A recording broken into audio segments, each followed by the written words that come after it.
Il était une fois une fille. Et elle avait des cheveux si beaux et si longs que tous ceux qui la voyaient ne pouvaient pas quitter les yeux. Les brins étaient si légers, juste dorés. Par conséquent, ils l'ont appelée Boucle d'or. Pour toute sa beauté, c'était une petite fille très coquine. Maman lui a toujours permis de marcher dans la cour, mais lui a ordonné de ne pas aller dans les bois derrière leur maison. Boucle d'or était très intéressée de savoir ce qu'il y avait dans cette forêt. Et ainsi, alors que la mère n'a pas vu, elle a en quelque sorte quitté la maison dans la forêt. La fille a longtemps marché dans la forêt. Soit il trouve une baie, puis regarde une belle fleur, puis écoute le chant des oiseaux. Alors elle s'est perdue dans la forêt. Et soudain, elle a vu une maison inhabituelle dans une clairière. Boucle d'or s'approcha de lui doucement. « Je me suis promenée, mais je n'ai vu personne. » Elle a frappé à la porte, mais personne n'a répondu. Puis, elle frappa plus fort et la porte s'ouvrit. Boucle d'or entra prudemment. 3 ours vivaient dans cette maison. Un ours était papa, gros et hirsute. L'autre était une mère ours. C'était plus petit. Le 3e était un petit ours. Les ours n'étaient pas chez eux car ils étaient allés se promener dans les bois. La fille entra dans la pièce et vit 3 bols de porridge sur la table. Le premier bol, le plus gros, était le papa ours. Le 2e bol, le plus petit, était la mère ours, et le 3e, le plus petit, était l'ourson. Près de chaque bol, posait une cuillère, grande, moyenne et petite. Boucle d'or avait tellement faim qu'elle a d'abord voulu manger dans un grand bol. Elle prit la plus grande cuillère, prit le porridge, le goûta, mais le porridge était trop chaud.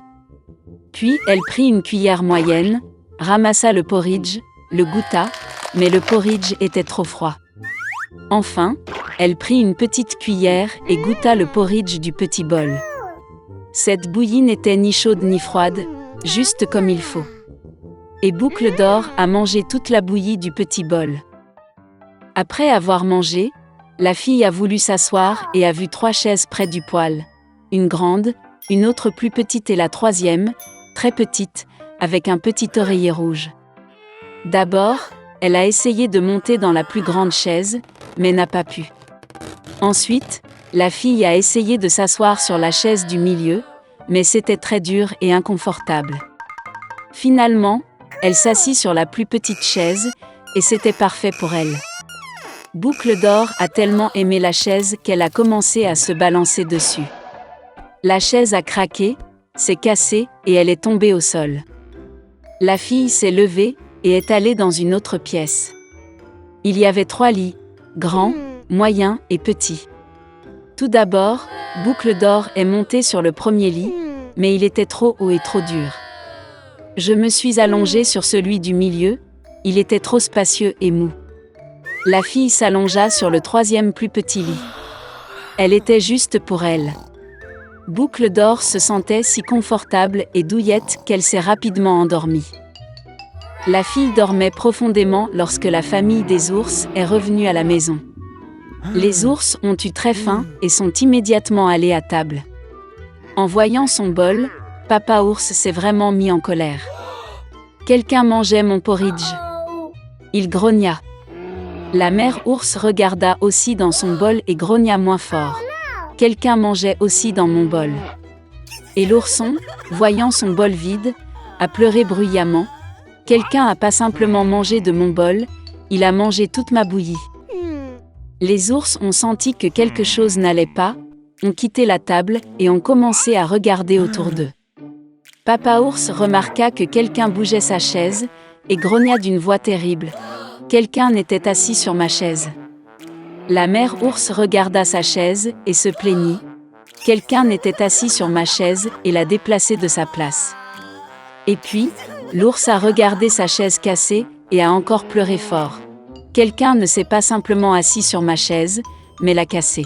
Les 3 ours entrèrent prudemment dans la chambre. Quelqu'un était allongé sur mon lit et l'a froissé. Papa ours rugit d'une voix terrible.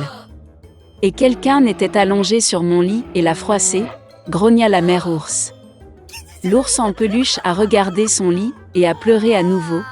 Quelqu'un était allongé sur mon lit aussi. Et puis il a vu la fille et a crié d'une voix mince, et dort encore en elle. Papa et maman ours sont allés au lit et ont vu qu'une petite fille dormait là. Boucle d'or s'est réveillée du cri d'un ourson et a eu très peur. Il y avait 3 ours devant elle.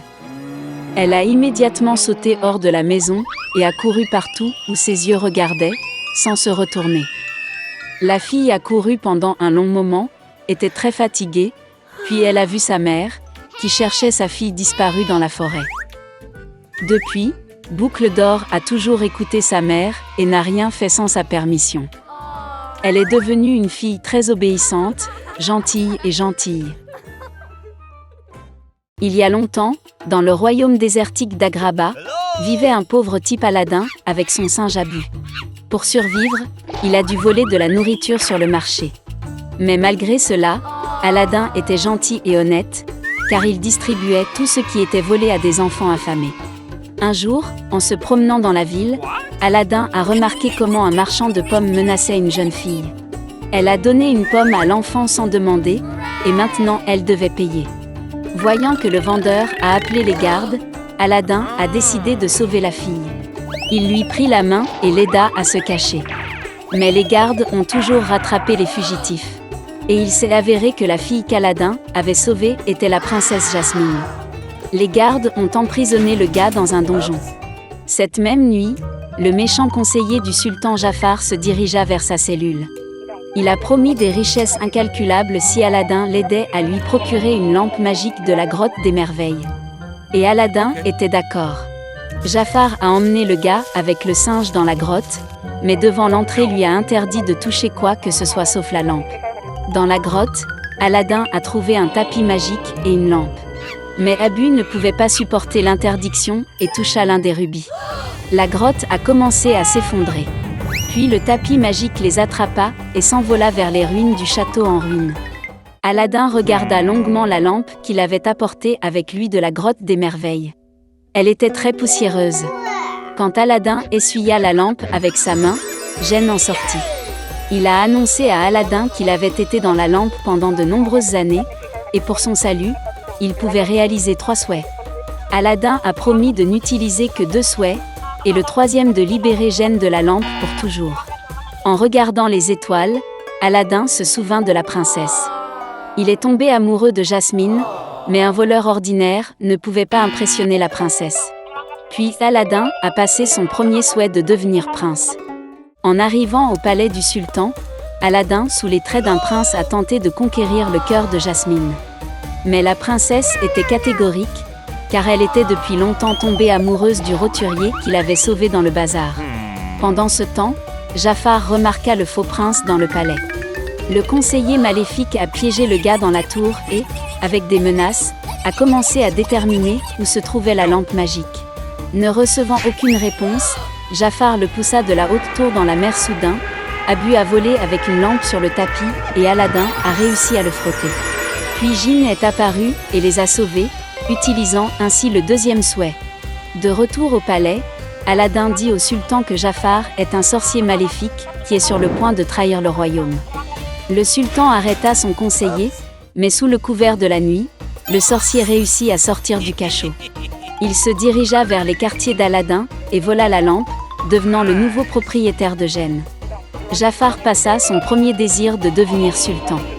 Et avec le 2e désir, il a demandé le pouvoir du sorcier le plus puissant du monde.